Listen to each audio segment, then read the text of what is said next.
Been a while since you smiled? Been a while since you laughed out loud, enjoyed life? Are you wondering what it is that you could do or say within yourself to yourself that will allow you more ease, more happy thoughts, more enjoyable life? Maybe what's been going on out there in the world has been upsetting, challenging, difficult. I just recently had somebody say to me, well, I'm a white alpha male, so shut up and quit your bitching. You know, so what do you do? How do you respond to people when they're saying and doing things? When the world at large is saying and doing things that are not in alignment with your value system? I've got an answer to that. Stay with me. This could help you. Um, that's why I'm saying it. So here is the first concept. Number one, the message is always about the messenger. No matter what is coming at you, even those you messages, I call that youing, you're this and you're that, and you didn't, and you have to, and those are all messages letting you know what's going on with the person who's offering you the message. If they say something like, you're stupid, oh, you can flip that. Stupid is the clue word, right? What's the clue word? Stupid, huh? What's the opposite of stupid? Intelligent, understanding. You can wonder if that's what's going on to them, if they want understanding and intelligence. You might ask inside your own head or out loud to them, oh, is intelligence important to you? Is that what's going on for you? I'm just trying to get what you're saying.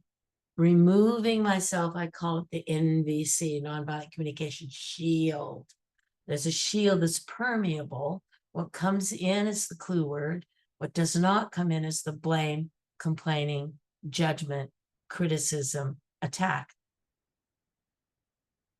So does that make sense to you? I hope so.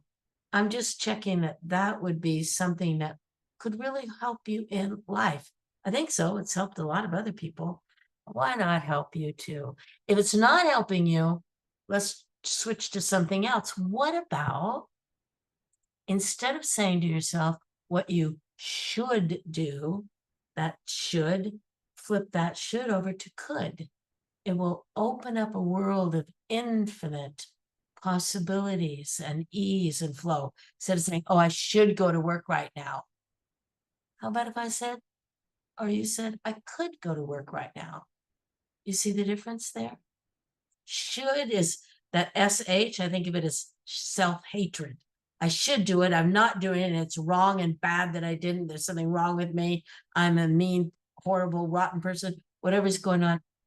If I change it to could, oh, I have more choice. Both those are C words, right? Choice or could. I could do something different. I could choose to do something different or not. See the feeling of flow and ease that comes with the could? So notice this week or until next we meet, how many times you say to yourself, oh, I should, and just try saying, well, I could, and see what happens.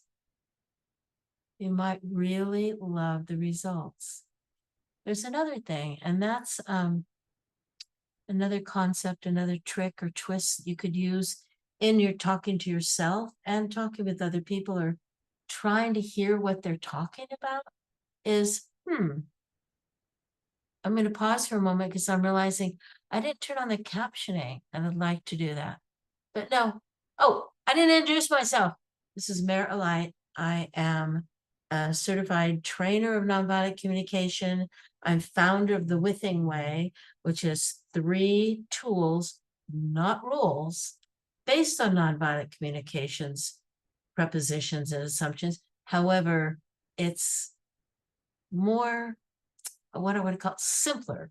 There's a simplified effect of the 3 tools, not rules. So tool, not rule number 1 is just checking in with myself. What's going on in me? What am I thinking? What am I feeling? What am I needing? What's going on? Checking. And then when I'm aware of what's going on in me, I like turning my attention to what's going on in the other person.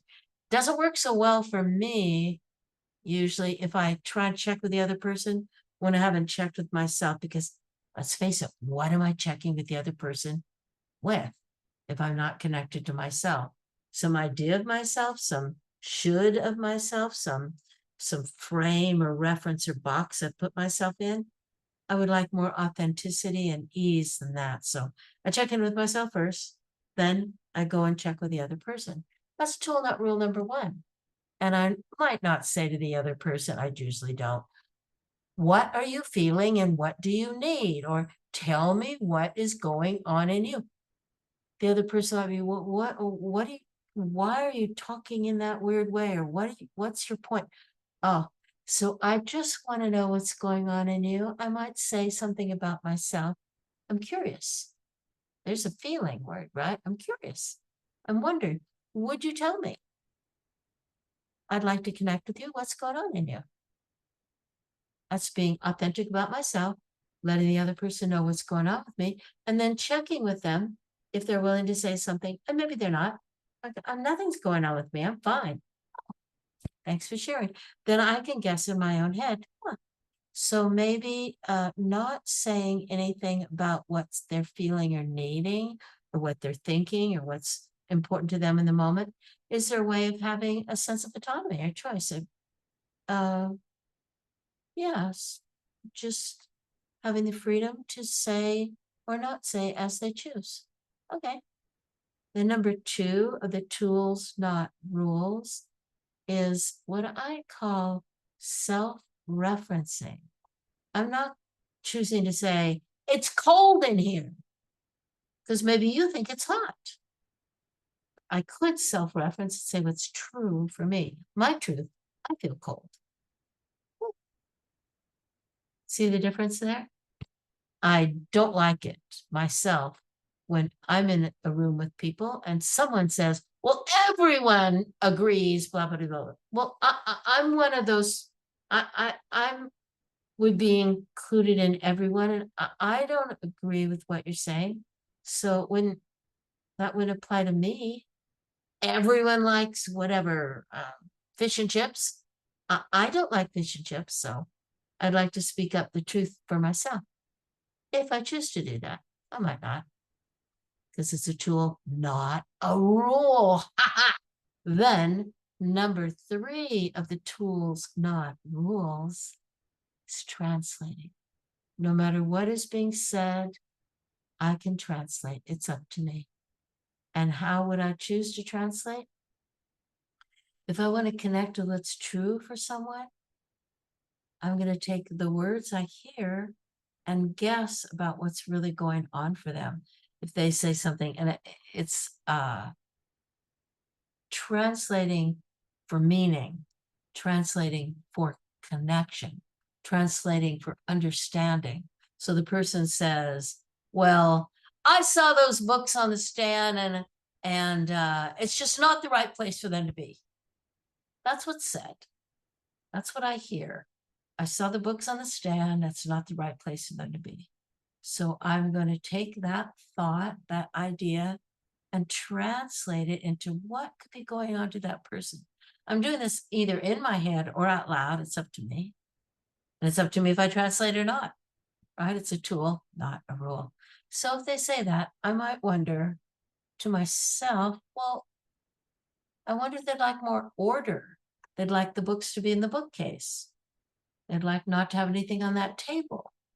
Or maybe, yeah, maybe it's order, or maybe it's responsibility. Like they didn't put the books there. They don't want the books there.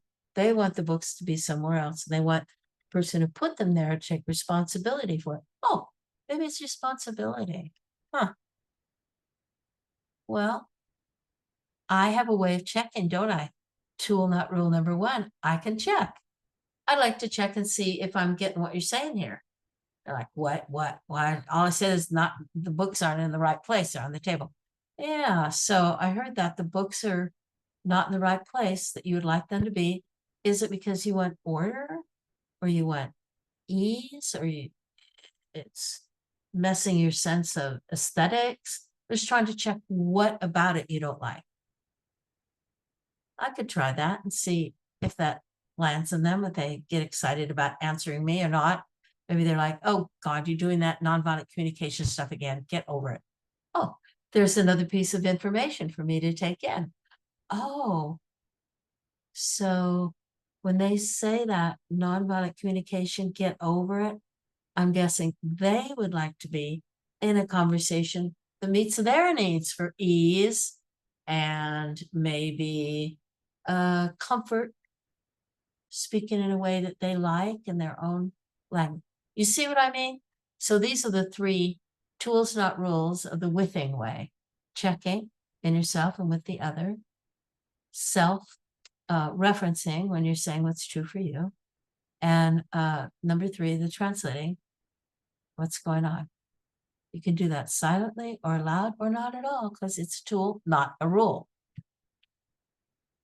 I'm Mary Alight. I'm a certified trainer of nonviolent communication through the Center for Nonviolent Communication. It's cnvc.org. And you can look at my website, Mary Alight, at, I have a different email address in there. So I could put a different one in there. It's Mary Alight, that's my name, at gmail.com, or my website, www.marealight.org. And I do offer over on YouTube, which is where I think you're seeing this recording. You can go to Heart Central and comment on what I'm saying. You can look up in the show notes and see there's a way to have a one-on-one conversation with me. I can help you solve a specific problem with a specific solution. I've helped thousands. I could help you too. Thanks. Thanks for listening to me. And I hope that you find benefit and value, and let me know if you have or have not, and I will reply to you.